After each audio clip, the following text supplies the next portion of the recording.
dengan Mas Adi Prayitno. Oke, saya berdiri saja teman-teman.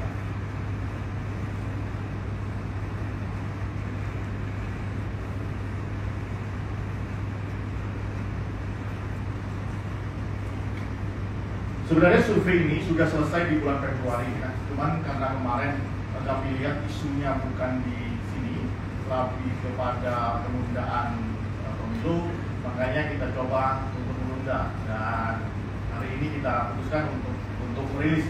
Dan sayang sekali karena ini menjadi benchmark kita, kalau tidak dirilis ya menjadi benchmark kita selain survei-survei opini publik yang sering kita rilis. Terus nah, kita bikin latar belakang dulu aja ya. Pertama, bahwa kepentingan publik ingin tahu figur siapa saja yang memiliki kecakapan ya. Memiliki kecakapan, kemampuan lebih dibanding calon atau figur-figur yang lainnya. Itu keyword yang ingin kita sampaikan.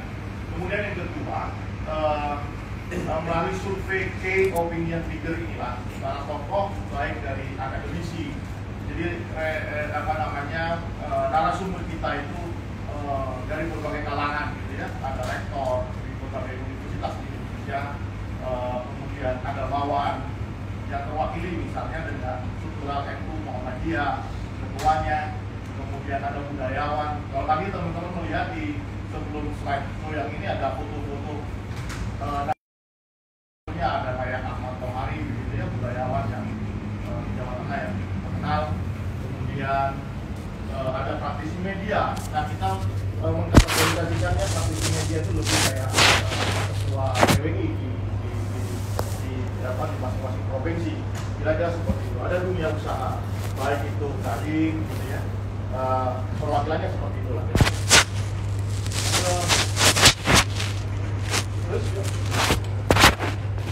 nah, ini secara konseptual menurut teori framework ini tetap penting untuk kita sajikan sebagai jadi landasan kita kenapa elit itu atau opinion leaders itu tetap dibutuhkan atau tetap menjadi sesuatu yang penting dibicarakan dalam konteks demokrasi governance ya. Terus ya. Nah, teman-teman, inilah definisi yang kita uji, yang kita sodorkan kepada sumber kita. Pertama, seberapa penilaian atau rapor yang diberikan oleh umum terhadap dimensi visioner dari 11 figur yang kita kemudian dimensi kepemimpinan politik, kemudian intelektualitas, kemudian ada keterampilan politik. Kemudian yang kelima, ada keterampilan komunikasi. Jadi bagaimana tokoh atau elit itu memberikan penilaian terhadap 11 figur dari aspek atau dimensi komunikasi politiknya. Kemudian ada stabilitas emosi. Ini penting karena bagaimanapun seorang leader itu memberikan impresi ya, atau dalam mengambil keputusan sebagai seorang rasional, pemimpin yang rasional, aspek stabilitas emosi itu tetap dibutuhkan. Kemudian bagaimana style of leadership-nya, gaya kepemimpinannya, ya kan? Kalau kita tahu style of leadership itu banyak, ada yang otoriter, ada yang demokratik dan lain-lain, ada yang laissez-faire dan lain-lain. Ya. Nah, kemudian dimensi berikutnya adalah nasionalisme dan religiusitas, ya kan? Kemudian adalah segi groomingnya, gimana penampilannya. Apakah karena memang banyak rupanya pemilih-pemilih di bawah ya yang terkesima impress dengan penampilan seperti itu tidak bisa dinafikan. Makanya kita juga tanyakan seberapa penilaian dari narasumber terkait tentang penampilan figur 11 figur yang kita sodorkan. Kemudian integritas moral dan kapabilitas. Inilah dimensi yang kita ambil dari berbagai literatur untuk menilai atau memberikan rapor kepada 11 figur yang kita sodorkan. Selanjutnya. Nah, pengukuran dalam survei key opinion leader ini menggunakan skala Likert dengan skala sikap, pendapat dan persepsi para tokoh yang bersifat kualitatif, ya kan?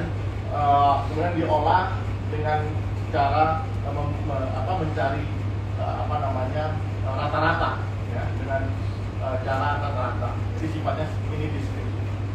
Kemudian dibanding survei opinion publik yang sering teman-teman baca atau ikuti rilisnya dari berbagai lembaga survei, bobot pendapat atau penilaian, tadi saya katakan raport narasumber ada pada ketokohannya, ya kan, seberapa jauh tokoh itu bisa mempengaruhi opini di tengah-tengah masyarakat, ya kan. Di situ pasti ada peran media juga, bagaimana memoderasi tokoh dengan masyarakat, ya kan.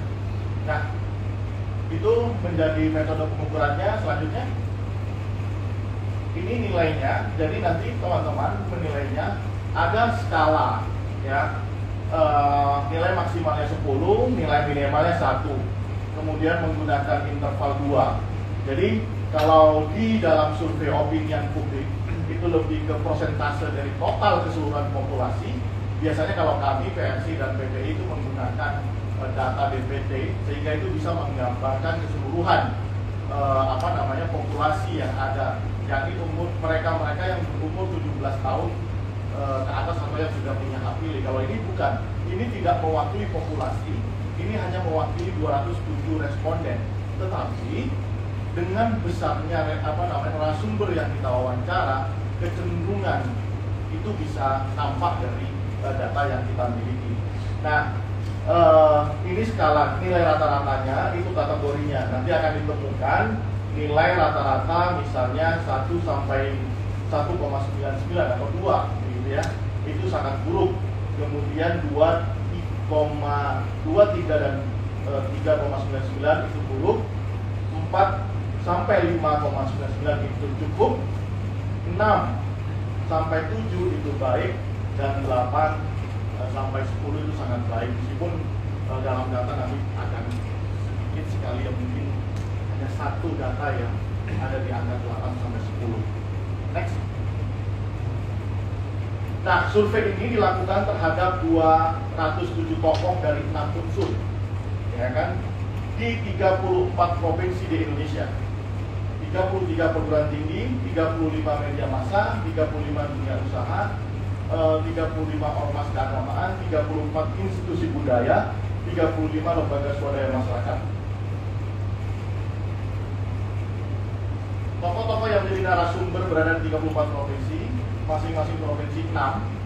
Jadi seluruh provinsi 6 kecuali di DKI Jakarta, dengan pertimbangan DKI Jakarta lebih banyak tokoh-tokoh yang memberikan pendapatnya di tengah masyarakat. Kriteria umum dari narasumber, kita membuat kriteria umum dan kriteria khusus supaya kita tidak tidak terjebak terhadap karena ada beberapa narasumber yang dekat juga dengan berbagai partai politik. Nah, makanya kita memilih kriteria umum. Pertama, bukan pengurus partai politik, ya kan? Kemudian tidak terafiliasi pada partai politik tertentu dan tidak menjadi tim sukses atau relawan dalam perhelatan pemilu kada. Jadi sebisa mungkin hal ini harus dihindari. Ya, kami meminta kepada peneliti kami di masing-masing provinsi untuk memberikan beberapa nama, kemudian nanti kita pilih. Jadi seperti itu screening yang kita lakukan. Pendidikan tinggi minimal strata 1, supaya apa? Kedalaman informasi yang meskipun ini tidak menjadi batas determinan, ya, seseorang itu secara intelektualitas adalah di pendidikan strata 1, tapi setidaknya dengan seperti ini kita punya benchmark agar yang memberikan pendapat itu punya kualitas yang baik dan dalam. Oke, berikutnya contohnya adalah ini, ya, tadi sudah saya sampaikan. Nah, inilah 11 figur yang kami coba sodorkan. Dari mana asalnya? Ya, kami perlu menjelaskan ini karena penting. Pertama, dari nilai rata-rata elektabilitas di 5 survei nasional yang kami miliki, ya kan? Kemudian yang kedua, sering diperbincangkan di media, baik itu media mainstream atau media online. Yang ketiga, sering kita dengar juga mendapat entah itu tim sukses atau relawannya mendeklarasikan. ya kan? Dan yang terakhir adalah mereka dianggap oleh kami, jadi kami sebelum laporan ini kami sudah melakukan FGD lebih dahulu dan menganggap beberapa tokoh ini punya potensi di masa depan. Kira-kira itu menjadi landasan kenapa 11 tokoh ini kami ujikan. Ya, berikutnya, nah ini organisasi, ya ini penting sekali organisasi dan timelinenya. Kenapa? Karena menjadi pertanggungjawaban akademik kami kepada teman-teman media dan masyarakat. Oke, saya akan bacakan beberapa situasi dan kondisi hasil temuan survei opinion leader ini. Pertama, sebelum ke Mas Adi Praetno ya, tentang situasi dan kondisi nasional terkini. Jadi kita menanyakan kepada narasumber bagaimana penilaian Bapak Ibu terhadap situasi dan kondisi nasional Indonesia terkini. Jadi toleransi suku bangsa mendapat nilai 7,3, ya 7,3. Artinya apa 7,3? Artinya kita kembali lagi ke nilai rata-rata tadi. Baik, ya. Bukan sangat baik. Kalau sangat baik tentunya 8 sampai 10, tapi baik. Sementara toleransi beragama juga baik dengan nilai 6,85. Ya. Nah, berikutnya dan berikutnya. Ini yang menjadi penilaian positif dari para narasumber. Terus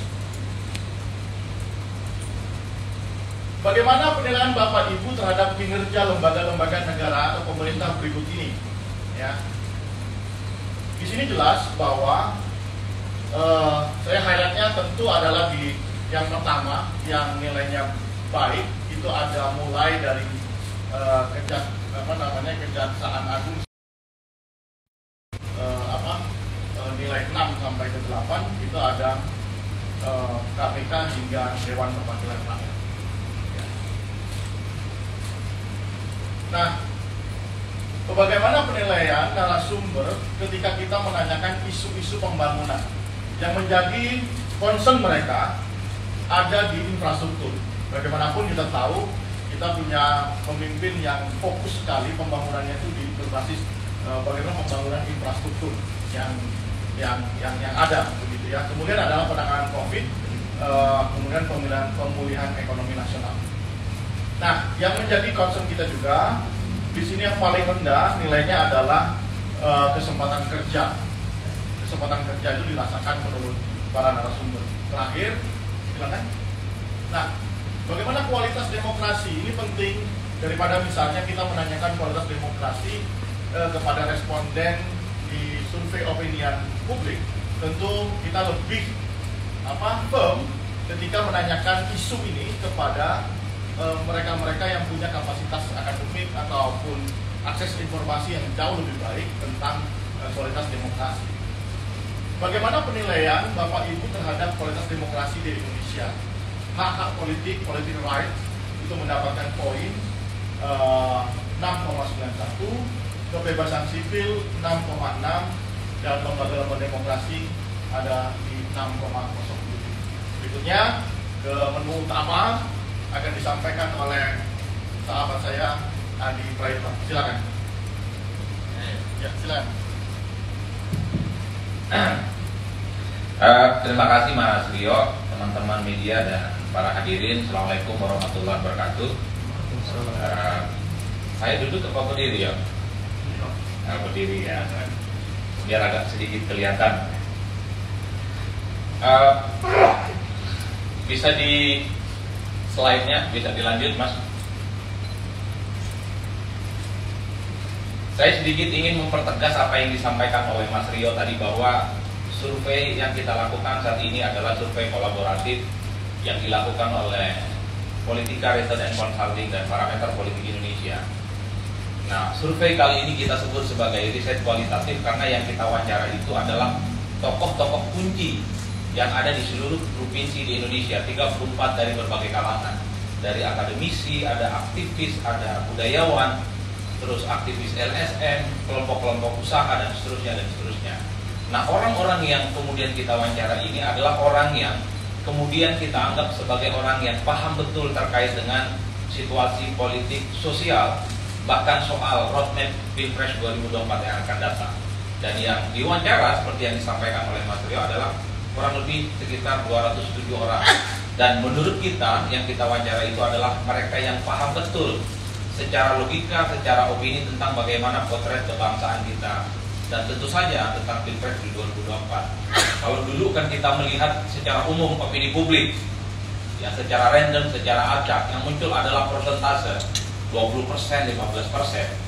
Tokoh-tokoh kunci di 34 provinsi ini tidak persentase yang kita inginkan, tapi diminta untuk memberikan nilai kira-kira dari angka 1 sampai 10 terhadap kinerja dan penilaian soal capres terhadap kondisi bangsa saat ini seperti apa. Mas Rio sudah detail menjelaskan itu semua. Dan yang paling penting, orang yang kita wawancara itu adalah orang yang tidak berafiliasi dengan partai politik, itu clear. Yang kedua, minimal mereka itu berpendidikan tinggi, strata S1 ya. Karena itu memang yang kita harapkan sebagai key opinion leader. Nah, ini saya akan sedikit menjelaskan soal salah satu kriteria yang dijelaskan soal apa yang disebut dengan apakah di antara 11 kandidat yang sudah dimunculkan tadi itu memiliki visi jangka panjang. Apakah tokoh-tokoh berikut bisa dianggap sebagai tokoh yang memiliki visi jangka panjang yang sering digulirkan dalam jangka waktu tertentu, baik melalui media sosial ataupun melalui medsos, maka angka persentasenya yang muncul semacam ini. Ya, yang dapat angka 6 ke atas kira-kira begitu dari Andika Perkasa, Erick Thohir, Prabowo, kemudian Ridwan Kamil, Sandiaga Uno, Anies Baswedan, dan Ganjar Pranowo. Tadi sudah dijelaskan 6 itu, angka 6 sampai angka 7 itu merupakan angka yang cukup baik gitu ya. Tapi di bawah itu dianggap cuma cukup. Jadi yang dianggap memiliki visi jangka panjang adalah mereka dari Ganjar Pranowo hingga Andika Perkasa. Sementara Muhaimin Iskandar sampai Puan Maharani adalah mereka yang dianggap punya visi yang cukup. Next, Mas. Nah, kemudian yang ini masuk aspek soal kandidat yang dianggap masih memiliki aspek visioner, terutama terkait dengan penyusunan program kerja. Tokoh-tokoh berikut dianggap sebagai tokoh yang mampu menyusun program kerja jangka panjang paling tidak untuk 10 tahun ke depan. Kan tentu orang yang kita wawancara adalah mereka yang memang mengikuti betul, engage secara intens terhadap pemberitaan di media massa ataupun di media sosial secara umum. Maka rata-rata angka yang muncul adalah misalnya Ganjar Pranowo 7,39, ada Anies Baswedan 7,19%, ada Sandiaga Uno 7,6%, ada Ridwan Kamil 7,3 dan seterusnya. Jadi kalau kita lihat rata-rata secara umum, orang yang dianggap punya visi jangka panjang terutama dalam penyusunan program kerja adalah mereka yang mulai dari Ganjar Pranowo sampai Prabowo Subianto. Karena angkanya dari 6 sampai 7, seperti skala yang kita sebutkan tadi adalah mereka yang dianggap memiliki visi jangka panjang 6 dan 7, angkanya dianggap memiliki visi yang relatif cukup baik. Selanjutnya, ini rekap secara umum. Tadi ada aspek dua visioner atau visioner yang kemudian kita sampaikan secara umum.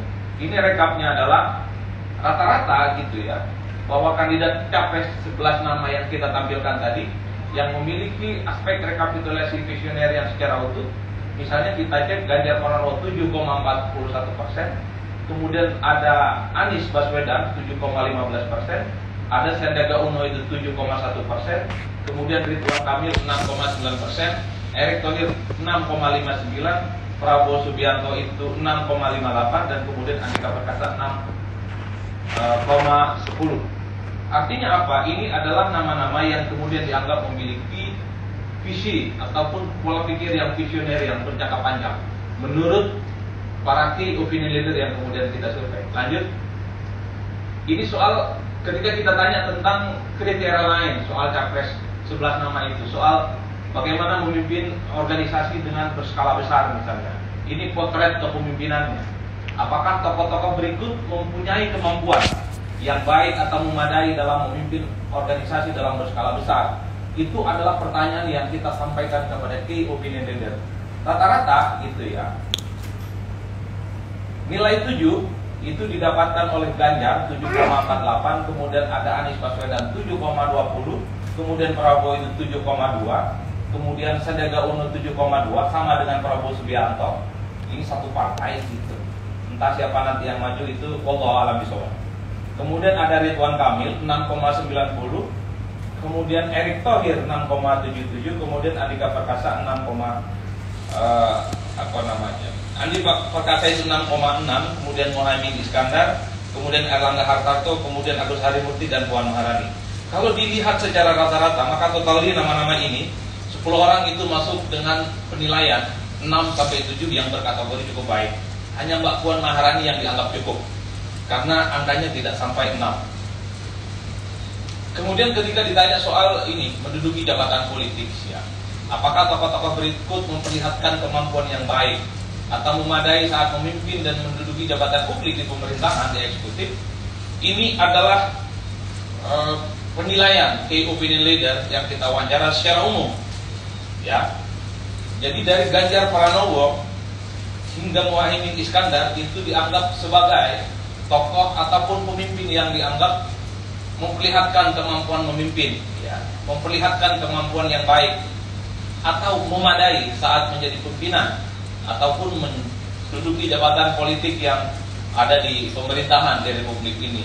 Rata-ratanya mulai dari Ganjar sampai kemudian Muhaimin Iskandar dianggap memiliki nilai yang cukup dari persentase 6, dari angka 7 sampai angka 6. Sementara Agus Harimurti Yudhoyono dan Puan itu dianggap masih sebatas cukup. Selanjutnya, ini aspek soal rekapitulasi kepemimpinan secara umum, ya. Tadi kan aspek kepemimpinan ada 2. Bagaimana misalnya soal ketika menjabati jabatan politik strategis di sebuah negara, dan bagaimana kebijakan-kebijakan politik yang akan didapatkan. Ini rekapnya secara umum.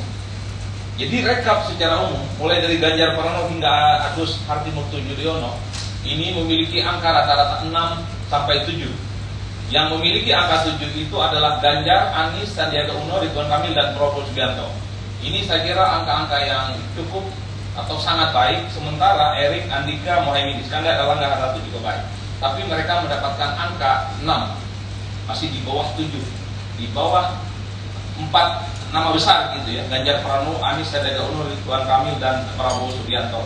5 maksud saya, bukan 4. Selanjutnya soal kita tanya soal kriteria intelektualitas, apa yang ditangkap oleh para key opinion leader, orang-orang yang kita anggap paham betul terkait dengan sosok capres 2024. Kita tanya soal aspek intelektualitas. Apakah tokoh-tokoh berikut mempunyai tingkat pendidikan yang memadai atau baik sebagai calon pemimpin nasional? Jadi publik yang kita anggap paham betul terkait dengan latar belakang capres memberikan rata-rata nilai 7, terutama kepada Anies Baswedan 7,85, kemudian Sandiaga Uno 7,65, kemudian Ganjar Pranowo 7,62, Ridwan Kamil 7,50, kemudian Erick Thohir 7,27, kemudian Prabowo Subianto 7,08, kemudian Andika Perkasa 7,04. Artinya ada sekitar 7 orang yang kemudian mendapatkan angka 7 dari orang yang kita wawancara yang dinilai punya aspek intelektualitas yang cukup baik.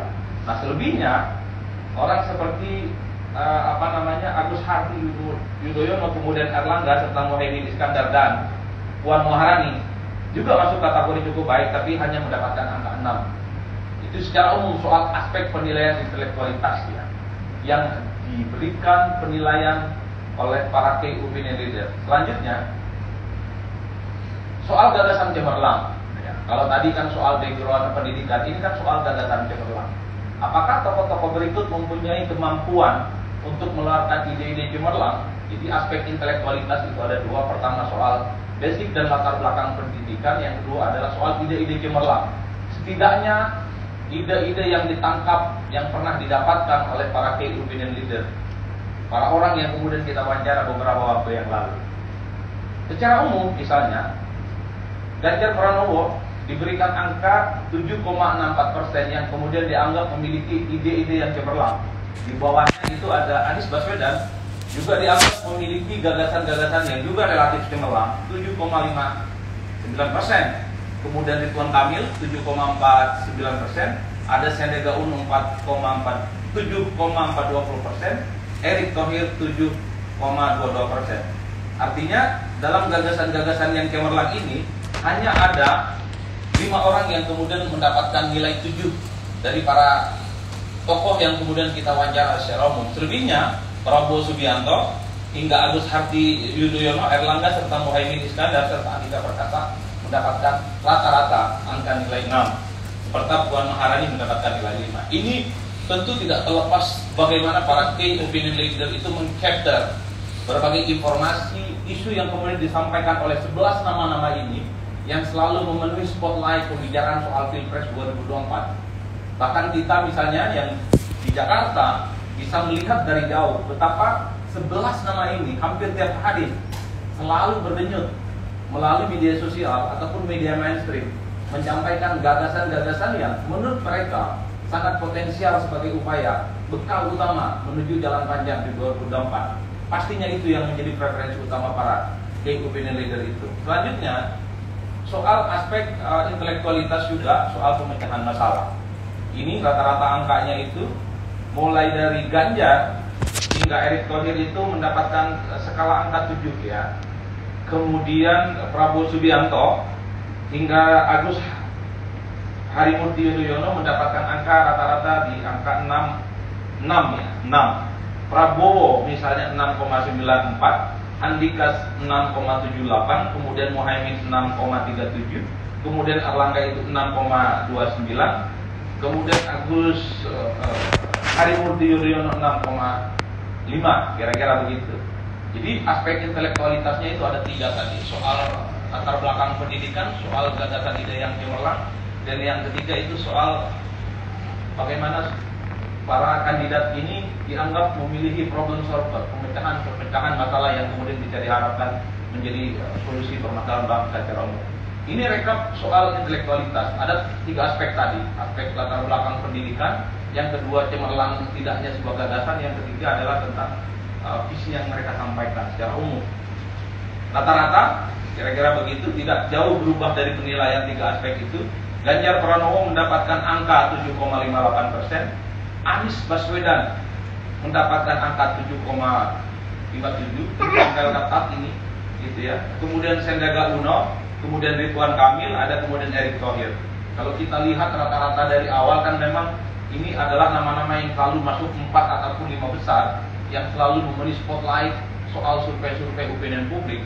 Artinya secara umum apa yang disampaikan oleh berbagai teman survei yang kita lakukan di parameter politik dengan Politika Research and Consultant yang didasarkan opini publik hampir tidak jauh berbeda dengan temuan yang sama gitu ya dengan teman-teman key opinion leader yang beberapa waktu lalu yang kita sampaikan. Kemudian Prabowo Subianto 6,95, Andika Perkasa 6,80, kemudian Muhaimin 6,50, Airlangga Hartarto itu 6,41, AHY itu 6,38, dan yang kelima Puan Maharani 5,68 ya. Ini aspek rekapitulasi soal intelektualitas. Ini soal keterampilan membangun jaringan. Ada rekapnya nggak? Kita baca rekapnya saja teman-teman.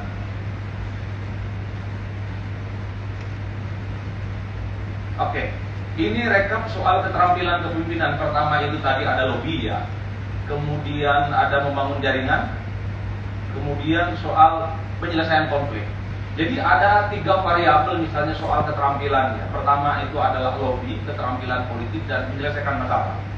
Nah, secara umum ketika kita rekap misalnya soal rekapitulasi keterampilan dalam politik, ini aspek yang keempat.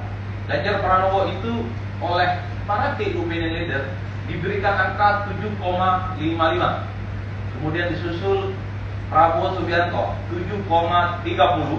Kemudian ada Anies Rashid Baswedan 7,15, Sandiaga Uno 7,08, kemudian Ridwan Kamil 69, kemudian Erick Thohir 6,92, kemudian Muhaimin Iskandar 6,81, kemudian Erlangga Hartarto 6,79, kemudian Andika Perkasa 6,49, kemudian Agus Harimurti Yudhoyono 6,28, dan terakhir adalah Puan Maharani 6.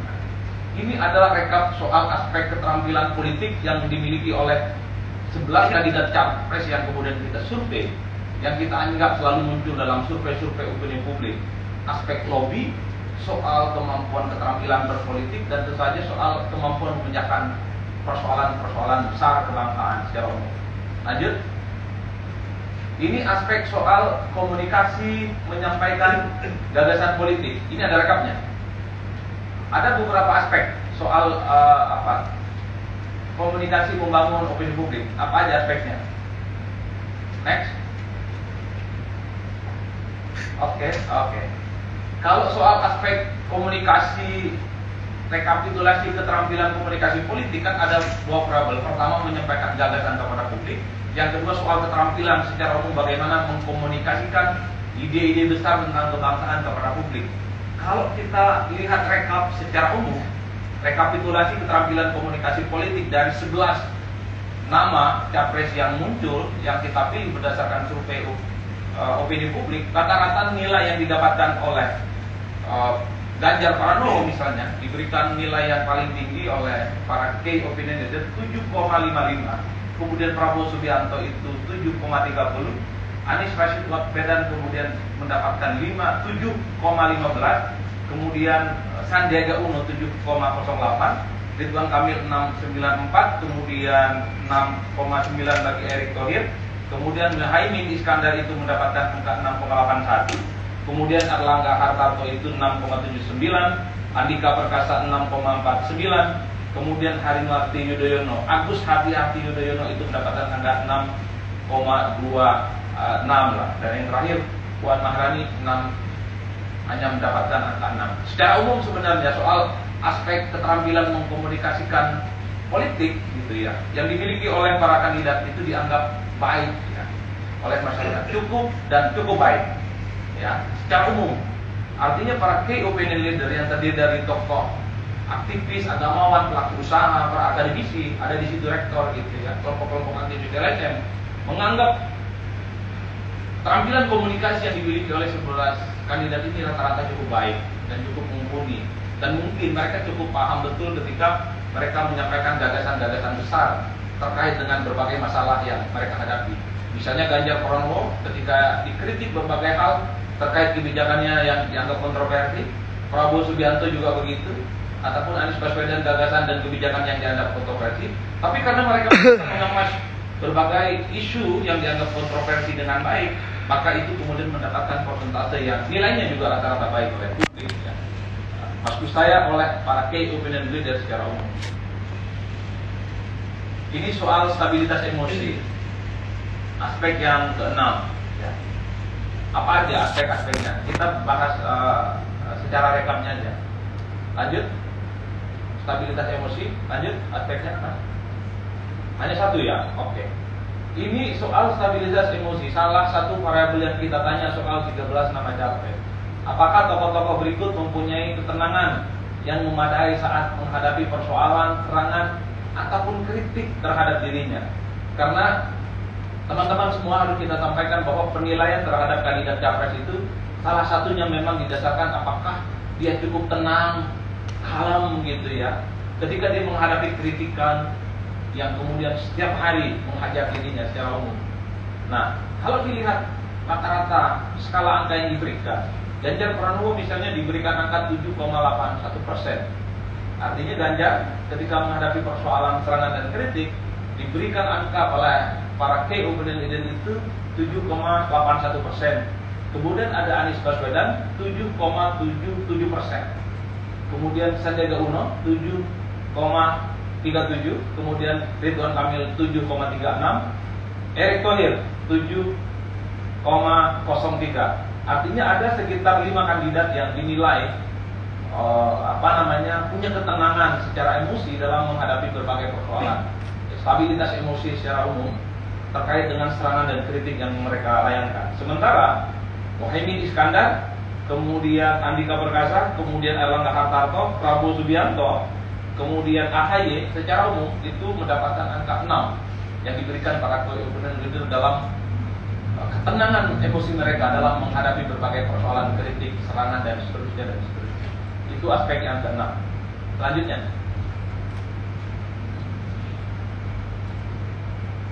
ini secara umum gaya tadi diulang mas. gaya kepemimpinan itu ada aspek politik partisipatif. Yang kedua, tidak berpotensi memaksakan pendapat. Yang ketiga, tidak berpotensi one man show. Jadi ini adalah 3 aspek kepemimpinan yang kita nilai. Pertama itu tidak berpotensi politik partisipatif. Jadi yang kita nilai selanjutnya itu adalah soal gaya kepemimpinan politik partisipatif, tidak cenderung memaksakan kehendak. Yang ketiga itu tidak one man show.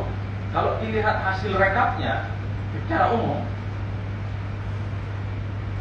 Ganjar Pranowo, Anies Rashid Baswedan, kemudian Sandiaga Uno hingga Andika Perkasa itu dianggap memiliki model ataupun gaya kepemimpinan yang kemudian diberikan angka 6 rata-rata oleh para key opinion leader. Mereka dilihat oleh publik, satu, itu tidak one man show. Yang kedua, tidak cenderung ingin memaksakan gagasannya. Dan yang ketiga adalah selalu mengedepankan politik partisipatoris. Ini adalah angka yang diberikan. Ganjar dapat 6,83, kemudian Anies Baswedan 6,70, kemudian Sandiaga Uno 6,61, kemudian Ridwan Kamil itu 6,55, Erick Thohir 6,37, kemudian Erlangga 6,5, kemudian Muhaimin 6,03, kemudian Andika Perkasa 6,02. Kemudian Prabowo Subianto, Agus Harimurti Yudhoyono dan Puan Maharani hanya mendapatkan nilai rata-rata 5,76 bagi Prabowo, 5,72 bagi AHY, 5,38 bagi Puan Maharani. Itu adalah aspek penilaian key opinion leader dari gaya kepemimpinan yang terdiri dari 3 aspek itu ya. Politik partisipatoris, tidak cenderung memaksakan kehendak dan gagasannya. Yang ketiga adalah tidak one man show. Selanjutnya, ini aspek yang ketujuh. Ini soal aspek yang ke-8 tentang religiusitas, kemudian nasionalisme. Nah, ada 2 aspek nasionalitas dan religiusitas atau religiusitas dan nasionalitas. Nah, ketika kita tanya kepada key opinion leader, kita sodorkan pertanyaan itu, seberapa religiuskah tokoh-tokoh berikut ini? Kira-kira begitu. Nah, para key opinion leader yang terdiri dari 207 orang penting di berbagai daerah itu memberikan skor angka semacam ini. Mulai dari Muhaimin Iskandar sampai Sandiaga Uno mendapatkan angka rata-rata 7.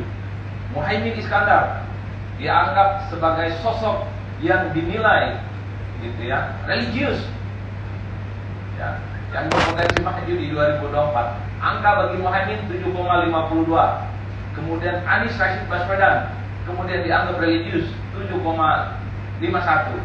Kemudian Ridwan Kamil 7,28, Ganjar Pranowo 7,25. Kemudian Sandiaga Uno mendapatkan angka 7,25. Ada nama 5 besar yang personalitinya dianggap religius oleh para key opinion leader yang mendapatkan angka rata-rata 7. Sementara mulai dari Erick Thohir hingga Erlangga Hartarto secara umum religiusitasnya itu mendapatkan angka 6 ya, yang itu artinya cukup atau cukup baik. Rata-rata Erick Thohir 6,70, AHY kemudian itu 6,41, Andika Perkasa 6,37, Prabowo Subianto 6,5, kemudian Erlangga 6,2 dan Puan Maharani mendapatkan 5,71 secara umum. Ini aspek religiusitas ya yang kemudian dipotret oleh publik soal 11 nama capres. Aspek nasionalisme. Seberapa nasionaliskah tokoh-tokoh berikut? Keterangan nasionalisme gitu ya, dapat dilihat dengan indikator mengutamakan kepentingan nasional daripada kepentingan suku, kelompok, golongan, dan melindungi kepentingan nasional dari muasan asing. Secara umum, kira-kira begitu, mulai dari Ganjar Pranowo hingga AHY itu dianggap memiliki nasionalisme yang rata-rata cukup baik. Karena angka persentase yang didapatkan oleh para kandidat ini 9 orang, angkanya 7. Ganjar Pranowo misalnya itu dapat 7,76. Andika Perkasa mungkin karena posisinya sebagai Panglima TNI saat ini mendapatkan angka yang cukup mencolok dibandingkan angka-angka aspek kepemimpinan yang lain, 7,71%. Kalau Ganjar mungkin bisa dipahami karena memang berada di salah satu partai yang selalu menegakkan isu-isu nasionalisme di atas segala-galanya. Kemudian Prabowo Subianto mendapatkan angka 7,67. Kemudian Sandiaga Uno 7,50, Ridwan Kamil 7,48, kemudian Anies mendapatkan angka 38, kemudian Erick Thohir juga mendapatkan 716, kemudian Mohaimin Iskandar 715, kemudian AHY mendapatkan 714. Sementara Erlangga dan Puan Maharani hanya mendapatkan angka 639 dan Puan 6,8. Ini secara umum. Artinya aspek nasionalisme yang dilihat oleh para key opinion leader terhadap 11 kandidat capres ini rata-rata cukup baik.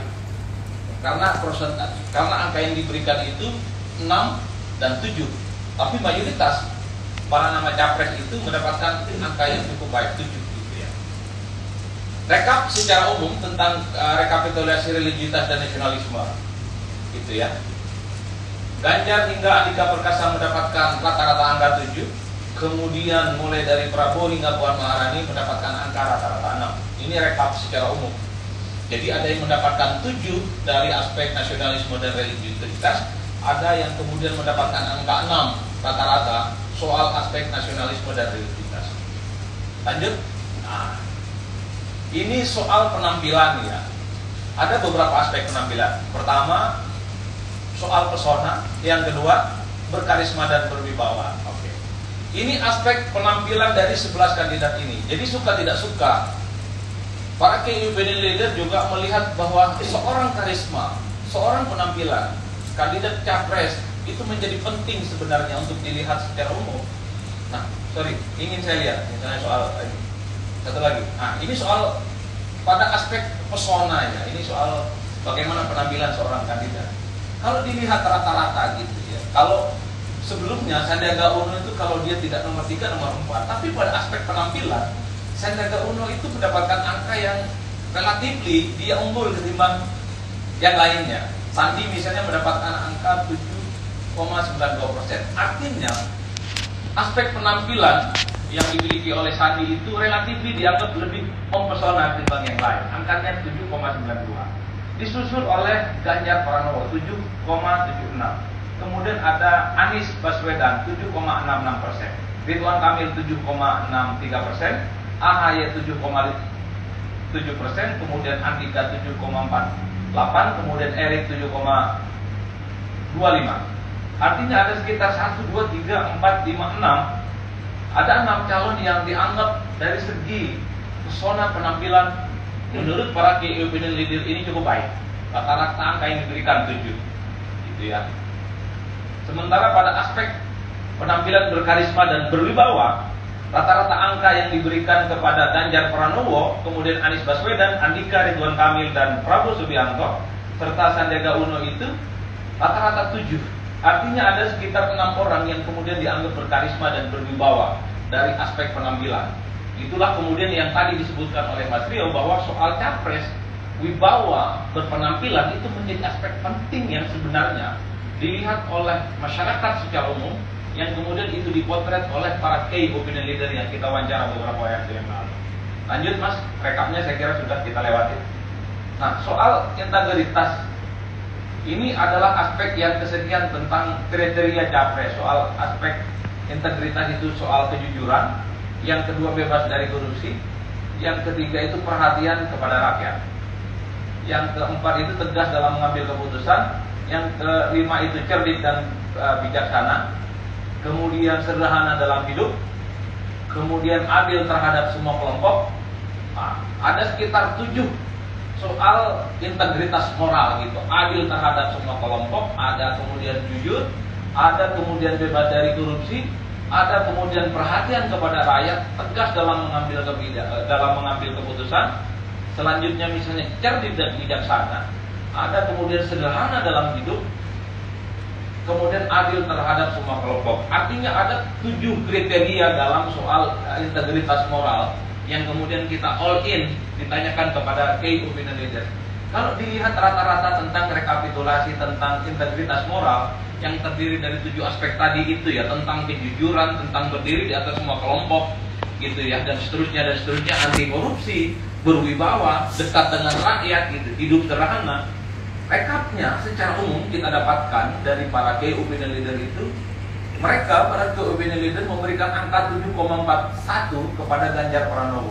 Kemudian Anies itu mendapatkan angka 7,12, Ridwan Kamil 7,10, kemudian Sandiaga Uno itu mendapatkan 7,16, Hanya ada 4 orang yang mendapatkan angka 7 yang dianggap rekapitulasi integritas moralnya cukup baik dengan angka 7. Tapi kira-kira begitu, mulai dari Andika Perkasa hingga Erlangga Hartarto, ada AHY, Muhaimin, Prabowo, dan Erick Thohir, angkanya cukup baik juga, tapi agak sedikit beda gitu. Hanya mendapatkan angka yang kemudian diberikan oleh para key opinion leader. Beda dengan 4 nama ini, angkanya cukup baik, angka yang diberikan juga adalah 7 ketimbang nama-nama yang lain. Yang terakhir Puan Maharani diberikan angka 5,76. Lanjut Mas, ini mungkin yang terakhir tentang kapabilitas mengelola APBN. Ini nggak ada rekamnya.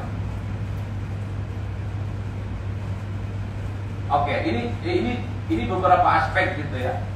Soal aspek kapabilitas, pertama aspek kapabilitas itu adalah kapabilitas mengelola APBN, kemudian kapabilitas diplomasi, kemudian tentang kapabilitas membangun sinergi TNI dan Polri, kemudian kapabilitas pemerataan pembangunan, kemudian kapabilitas mengayomi keragaman suku, agama, dan budaya. Nah, soal aspek kapabilitas ada 5 aspek, misalnya membangun sinergi TNI dan polisi, mensinergikan dan mengharmoniskan kelompok-kelompok suku, agama, dan budaya, kemudian soal kemampuan diplomasi, soal mengelola APBN. Aspek kapabilitasnya semacam itu, ya, 5 variabel. Secara umum, rekapnya ya, soal aspek kapabilitas yang terdiri dari 5 unsur tadi, para key opinion leader itu memberikan angka kepada Ganjar Pranowo 7,51, kemudian Sandiaga Uno 7,3, kemudian Anies Baswedan 7,23, Ridwan Kamil 7,20, Prabowo Subianto 7,14, kemudian Erick Thohir 7,08. Ada 6 orang yang diberikan angka rata-rata 7 oleh para key opinion leader yang dinilai punya kapabilitas yang cukup baik, yang terdiri dari 5 unsur itu. Termasuk juga nama Andika, kemudian Erlangga Hartarto, AHY, Muhaimin, dan Puan juga sebenarnya mendapatkan predikat yang cukup baik, tapi angkanya sedikit berada di bawah angka 7, yaitu 6 rata-rata yang diberikan. Itu aspek yang ke-11. Next, Mas. Ini kalau dibaca secara umum, rekap skor dari 11 aspek yang kita tanyakan kepada key opinion leader, maka muncullah data-data yang saya kira sudah muncul di depan kita bersama. Ganjar Pranowo itu tertinggi, relatif paling tinggi gitu ya. Angka yang dimiliki oleh Ganjar 7,51 ya. Soal 11 aspek yang kita tanyakan kepada key opinion leader. Disusul oleh Anies Baswedan yang mendapatkan angka 7,32, kemudian disusul oleh Sandiaga Uno 7,20, kemudian disusul oleh Ridwan Kamil 7,14, kemudian disusul oleh Erick Thohir 6,88, kemudian Prabowo Subianto 6,85, kemudian Andika Perkasa 6,69, kemudian Andika Perkasa 6,69, kemudian Gus Muhaimin Iskandar yang belakangan viral karena mengusulkan penundaan pemilu mendapatkan angka 6,54, kemudian Erlangga Hartarto 6,41, kemudian AHY 6,31, dan Puan Maharani. Artinya dari 11 nama-nama capres yang kemudian kita survei terhadap key opinion leader, 10 orang itu mendapatkan angka rata-rata cukup baik di angka 6 dan 7. Dalam skala yang kita buat, 6 dan 7 itu adalah angka yang cukup baik. Artinya secara umum publik melihat bahwa siapapun nanti yang jadi presiden adalah mereka yang saat ini dianggap memiliki kriteria 11 kriteria yang dianggap cukup baik oleh para key opinion leader yang kemudian kita survei secara umum ya. Kira-kira itu, apakah ada kesimpulan dan penutup? Kesimpulan dan penutupnya saya kira sudah selesai. Terima kasih, kira-kira begitu teman-teman semua hasil paparan singkat kita berdua dari parameter politik Indonesia dan politika riset angka Selatan. Mas Rio mungkin mau menambahkan atau bisa saja stand up comedy mungkin. Saya kira itu teman-teman, terima kasih semuanya. Selamat pagi, assalamualaikum warahmatullahi wabarakatuh. Waalaikumsalam warahmatullahi wabarakatuh. Terima kasih Adi Praetno, dan saya akan menyampaikan kesimpulannya sedikit saja bahwa secara umum ya saya sampaikan tadi, langsung aja ke peta ini, peta scoringnya.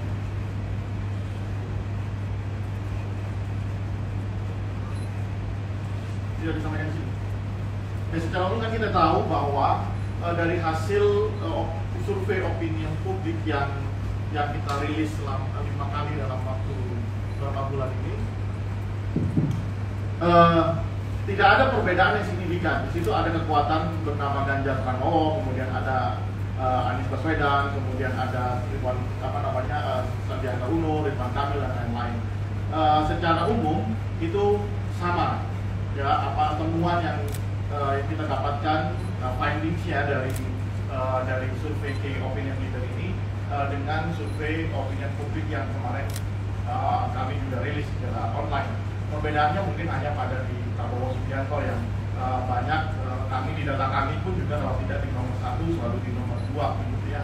Kecenderungannya seperti itu. Kalau di posisi ini Prabowo Subianto di rekap berapa? Ya, di Prabowo Subianto itu langsung melorot di posisi nomor 6 begitu. Ya, mungkin beberapa aspek dinilai tadi oleh key opinion leader. Prabowo Subianto dianggap karena sudah sering kali maju dan mungkin juga beberapa aspek itu tidak dianggap memiliki nilai bobot yang cukup baik dibanding dengan kandidat-kandidat yang lainnya. Kita bisa lihat di sini dua orang tokoh, ya, 3 orang tokoh lah katakan. Kalau yang dapat angka 7 artinya 4 orang tokoh, Ganjar Pranowo, Anies Baswedan, Sandiaga Uno dan Ridwan Kamil, lebihnya di angka 6 ke bawah.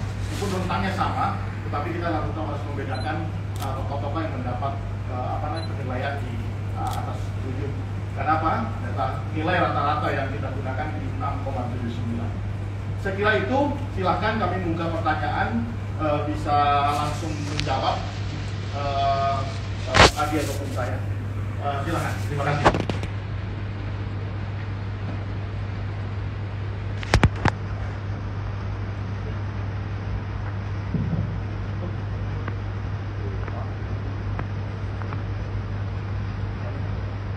Ada pertanyaan mungkin? Atau sudah cukup jelas tadi penjelasan dari saya maupun Mas Adi Prayetno?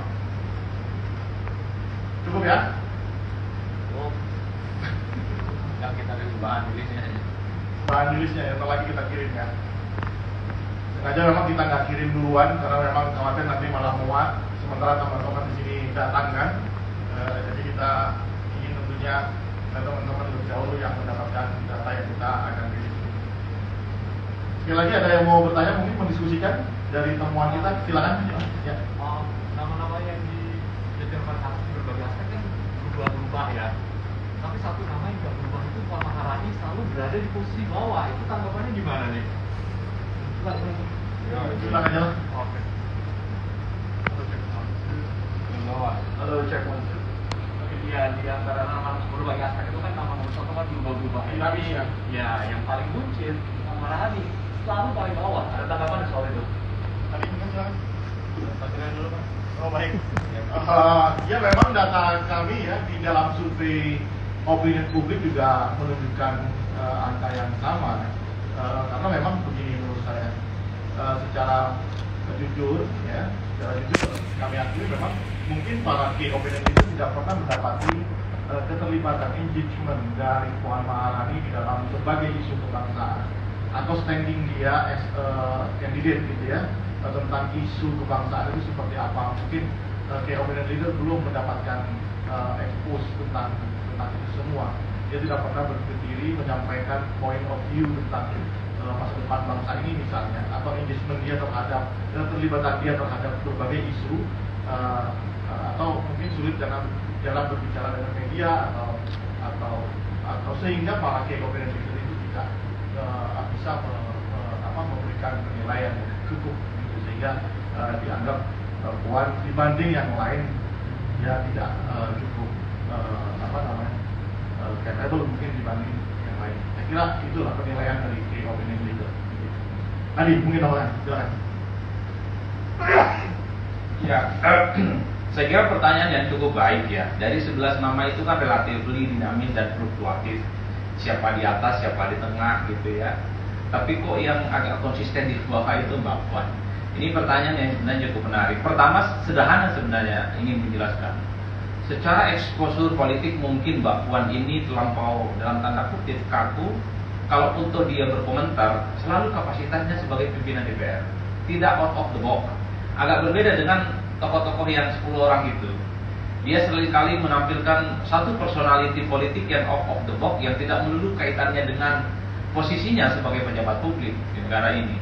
Kalau melihat Sandi misalnya kan sering main basket gitu ya, atau Ganjar dia sepedaan nyapa masyarakat, ataupun Anies misalnya dia makan bubur dengan Ridwan Kamil. Itu adalah sesuatu yang sebenarnya out of the box dari sisi personality, juga mempengaruhi key opinion leader dalam memberikan pendapat. Yang kedua, 10 orang nama yang relatif agak konsisten fluktuatif itu memang sebenarnya agak jarang kontroversial. Kalau Mbak Puan sudah terlihat jarang komentar soal situasi politik kebangsaan, sekali muncul bikin gaduh. Soal Sumbar gitu ya, kemudian apalagi tanam padi yang hujan-hujanan juga salah gitu. Pokoknya serba salah. Mungkin karena terkait dengan posisinya yang tidak out of the box. Ini tentu yang kemudian memberikan penilaian pada key opinion leader relatively hanya sebatas baik, tapi tidak cukup baik ya, karena angkanya rata-rata 5. Yang ketiga tentu soal expose media ya. Saya yakin Mbak Puan juga telah melakukan kerja-kerja politik sebagai roadmap menuju jalan panjang 2024. Cuman expose yang tidak sekuat para 10 kandidat yang lain, sehingga publik tidak terlampau menangkap sebenarnya apa yang disampaikan, apa yang dikerjakan, termasuk gagasan-gagasan besar oleh Puan Maharani sebagai Ketua DPR. 3 variabel ini yang sebenarnya paling mungkin bisa menjelaskan kenapa aspek penilaian bagi Puan Maharani itu konsisten di bawah secara umum. Tapi di sini saja angka 5, sekian% bagi Puan saya kira sudah mendapatkan bonus yang cukup luar biasa. Bonus penilaian cukup luar biasa. Dulu misalnya sepanjang tahun 2020-2021, selain popularitasnya rendah, Puan juga kan dipersepsikan sebagai orang yang juga tidak terlampau diperhitungkan untuk 2024. Baru kemudian di akhir 2021 bahkan sampai sekarang, Puan secara perlahan dilihat oleh publik juga dinilai sebagai orang yang secara perlahan konsisten dinilai juga sangat potensial dan pantas untuk menjadi salah satu kandidat yang diperhitungkan ya untuk maju di Pilpres 2024. Tergantung apakah data-data yang dimiliki oleh kita atau teman-teman survei yang lain ini bisa menjadi stimulus bagi Mbak Puan supaya tidak konsisten di bawah gitu. Karena apapun data ini ya bicara apa adanya. Yang kita wawancara itu kalau mau jujur adalah orang-orang yang rasional, karena tingkat pendidikan mereka itu rata-rata strata S1 ya, tidak berafiliasi dengan kepentingan partai politik manapun. Dan yang paling penting mereka itu adalah orang-orang yang sebenarnya cukup netral dan independen yang sampai saat ini masih merahasiakan soal pilihan politiknya terkait dengan capres maupun partai politik. Saya kira begitu jawabannya. Silakan. Atau masih baik lagi? Oh, cukup masa. Oh, ya.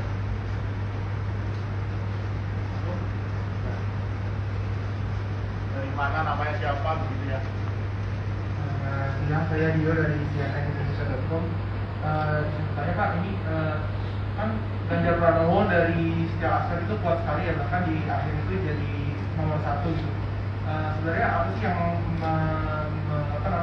membuat Ganjar nggak hanya di survei ini tapi di survei-survei lain itu begitu kuat gitu, padahal kan dia kita tahu tidak punya bukan memilih partai politik gitu, terus jabatannya juga selain anggota DPR baru di Gubernur Jawa Tengah aja gitu yang mungkin jumlah pemilihnya nggak sebanyak di Jawa Barat atau tidak strategis DKI gitu.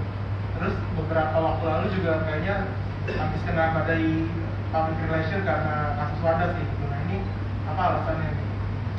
Dia begitu kuat kalau dibilang karena dari PDIP, sementara yang diwujudnya posisinya adalah putri mahkotanya PDIP. Baik, sebenarnya kalau dibilang sangat kuat, tidak ya, karena kalau dalam survei opini publik kan belum ada yang kandidat yang sampai di angka 40% gitu ya, baru di angka 20, 22 sampai di angka 25%. Jadi belum ke angka, misalnya dengan simulasi 3 kandidat, belum ada yang melampaui nilai rata-rata itu. Nah, tetapi memang Ganjar ini bisa mendapatkan perhatian publik dari 2 level, dari perspektif massa maupun dari perspektif elit yang kita sampaikan kali ini.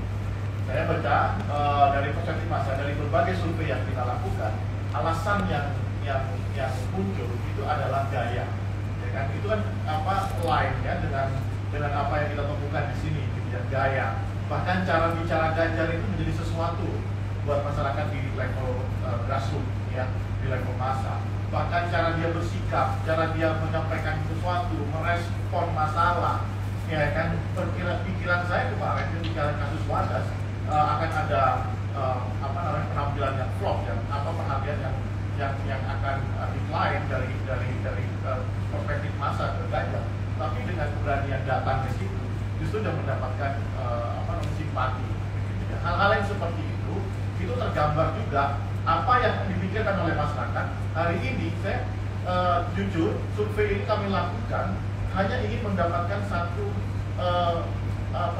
logika berpikir yang jangan-jangan bagaimana kan karena sudah terus terang ya, sudah bold ya, dari survei-survei kita itu sebenarnya udah bosen bahwa 3 orang itu selalu muncul. Kalau nggak Prabowo, Ganjar, dan Anies selalu yang menjadi top 3-nya. Nah, akhirnya kita memutuskan sama Adi Prayitno, udahlah kita coba bagaimana melihat perspektif elit, ya kan, jangan-jangan sama atau tidak, begitu ya. Ya, secara garis besar sama. Ada perspektif elit yang sama dengan perspektif massa.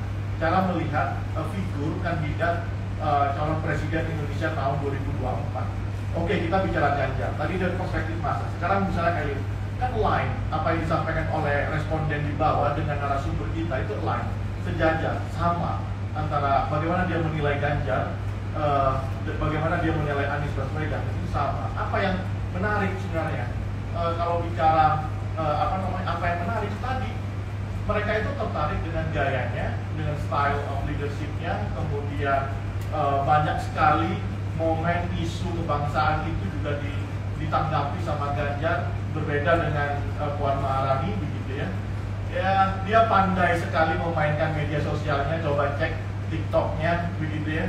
Bahkan beberapa figur sekarang sudah mulai memikirkan hal yang sifatnya strategik untuk menaikkan elektabilitasnya, popularitas, likabilitasnya, bahkan elektabilitas dengan bermain dengan media sosial. Dia bermain dengan influencer, begitu ya. Ya itu yang hari ini diminati oleh publik Indonesia, gitu ya. Itu ya, saya kira jawabannya secara tegas saya sampaikan, perspektif elit dan perspektif massa itu sama rupanya, align, bahwa melihat stylenya Ganjar yang menjadi nilai utamanya. Meskipun belum tentu nih dia dapat tiket berangkat, ya kan, dapat tiket pesawat terbang kan, berangkat, ya kan, tergantung di PDIP-nya. Tapi setidaknya PDIP hari ini punya beberapa kandidat dibanding partai yang lain.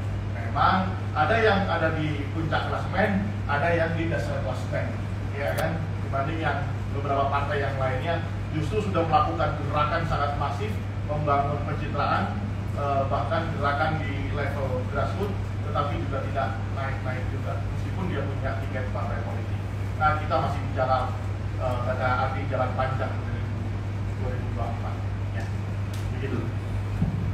Saya mau tambahkan sedikit Mas, kenapa misalnya relatively Ganjar itu dalam 11 kriteria yang dimunculkan relatively misalnya selalu unggul dibandingkan yang lain. Dan ini kan hampir sama dengan teman-teman survei opini publik. Satu kalau saya lihat ya, karena model komunikasi dan personifikasi politik Ganjar ini kan relatively agak kena langsung ke masyarakat gitu ya. Tidak terlampau kaku, bahkan dengan bahasa-bahasa yang cukup mudah dipahami, cukup gampang pesan-pesan politik yang disampaikan. Nah, yang kedua, Ganjar ini menurut saya salah satu orang yang mampu mengkonversi popularitasnya itu menjadi kedisukaan dan elektabilitas. Kalau dilihat rata-rata, popularitas Puan Maharani, Anies Baswedan, termasuk Ganjar Pranowo ini sama kok di angka 75-76% dalam survei opini publik yang kita punya. Cuman problemnya orang yang kenal ini tidak otomatis suka dan mau memilih. Nah, Ganjar ini dalam temuan yang kita punya, ya kan, orang yang merasa kenal Ganjar 75%, hampir 75-nya itu suka sama Ganjar. Itu satu. 75% yang kenal Puan dan Anies misalnya, ya ada saja yang split misalnya tidak suka. Ini kan berarti ada problem pada pemilih. Artinya keterkenalan itu kemudian dikonversi menjadi kesukaan dan mau memilih. Itu yang kemudian dilakukan dan berhasil dibuktikan oleh Ganjar sebagai orang yang kemudian sebenarnya dibandingkan tokoh-tokoh yang lain, kerja politik Ganjar sebagai orang yang dinilai mau maju 2024 sejak lama. Bahkan sejak jadi gubernur Jawa Tengah, orang selalu melihat Ganjar sebagai suksesornya Jokowi dari PDIP. Lama sekali investasi politiknya yang selalu dikaitkan dengan Pilpres. Anies kan baru muncul ketika jadi gubernur di Jakarta 2017. Puan juga belakangan karena Ganjar sudah melesat namanya. Begitupun nama-nama yang lain.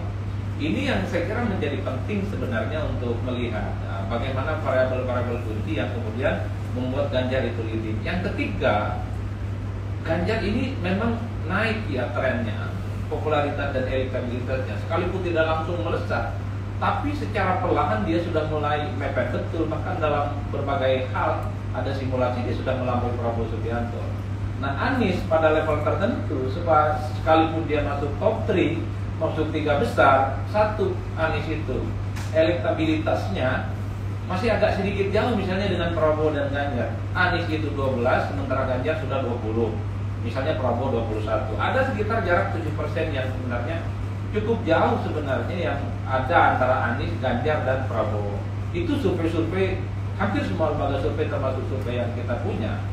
Artinya apa? Satu hal yang sebenarnya belum dimaksimalkan oleh Anies, the one and only. Kalau mau jujur, Anies ini adalah satu-satunya orang di luar kekuasaan saat ini yang dipersepsikan sangat potensial untuk maju Capres 2024.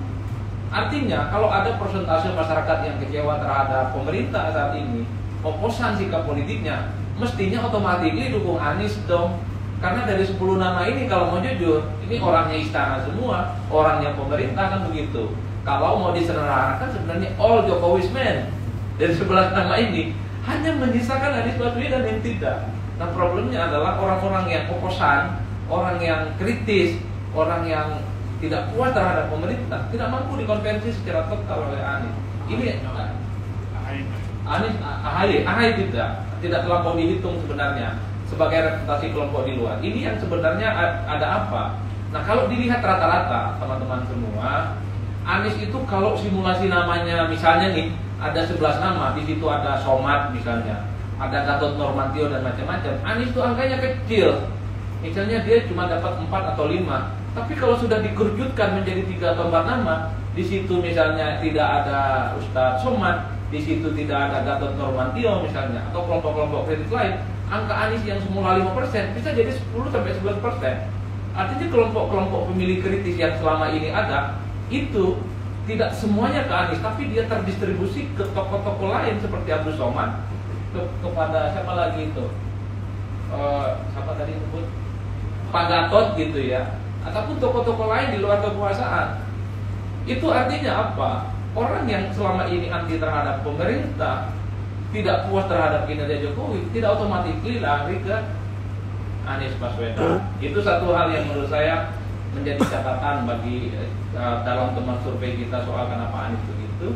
Kemudian yang paling penting, pemilih Islam itu ternyata tidak totali ke Anies Baswedan, tapi dia juga terdistribusi ke Sandiaga Uno ataupun ke Prabowo Subianto. Kelompok-kelompok kritis yang misalnya kecewa terhadap pemerintah selama ini, sekali lagi tidak otomatis, tidak totali ke Anies Baswedan. Karena dalam beberapa simulasi nama yang kita munculkan, pemilih-pemilih Islam ini juga memilih Sandiaga Uno dan juga memilih Prabowo Subianto. Jadi sekalipun Prabowo ini berkoalisi dengan pemerintah, sedikit banyak dimaafkan oleh pemilih-pemilih Islam yang kritis. Makanya kalau kemudian tidak memasukkan variabel misalnya nih Prabowo dan Sandi dalam survei, hanya ada Anies melawan misalnya Erlangga Hartarto ataupun Puan Maharani, kelompok Islam ke Anies semua. Makanya ini yang saya kira kalau masih ada sosok-sosok Islam yang masih relatif beririsan dengan kelompok-kelompok Islam lain, kelompok-kelompok kritis yang sekalipun itu kecewa terhadap pemerintah, saya kira di situlah sebenarnya problem Anies, apakah bisa mengkonversi kekecewaan umat itu hanya menjadi miliknya atau justru dia akan terdistribusi ke yang lainnya. Kira-kira begitu teman-teman semuanya kurang lebihnya. Cukup? Ada yang lain mungkin?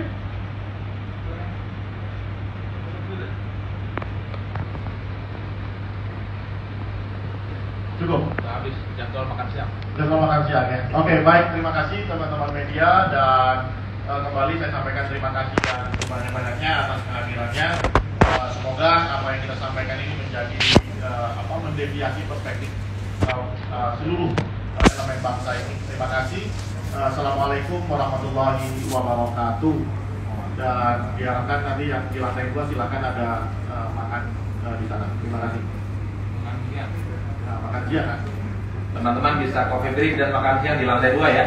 Oh, saya belum makan dari pagi ya.